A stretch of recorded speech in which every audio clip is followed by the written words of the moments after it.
Transparency international کے solar energy project میں سیپرا rules کی مبینہ خلاف ورزی پر خط کے حوالے سے صوبائی وزیر توانائی سید ناصر حسین شاہ کا کہنا ہے کہ ٹرانسپیرنسی انٹرنیشنل کو تفصیلات کا علم نہیں، ان کے خط کا جواب دیا جائے گا۔ وہ چینل 5 نیوز کے نمائندے شکیل نائش کے سوال کا جواب دے رہے تھے۔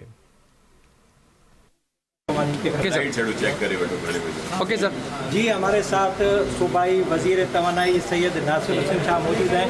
ہم ان سے پوچھیں کہ ٹرانسپیرنسی انٹرنیشنل آج خط دکھائیں کہ جو سولر پروجیکٹ ہے اس میں حکومت نے 6 ارب روپے ایڈوانس ادائیگی کی ہے اور وہ سیپرا قوانین کے خلاف ہے۔ کیا یہ بات درست ہے یا ٹرانسپیرنسی کا الزام غلط ہے یا صحیح ہے؟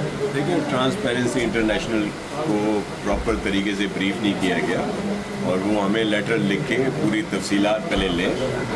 پہلے ہی کسی چیز کا ہائی لائٹ کرنے سے پہلے ان کو چاہیے کہ پراپر تفصیلات دیکھیں اور پھر اگر اس میں کوئی irregularity ہے تو پھر بات کریں۔ ٹرانسپیرنسی کا خط کا جواب دیں گے اگر وہ ضرور دیں گے، کیوں نہیں دیں گے۔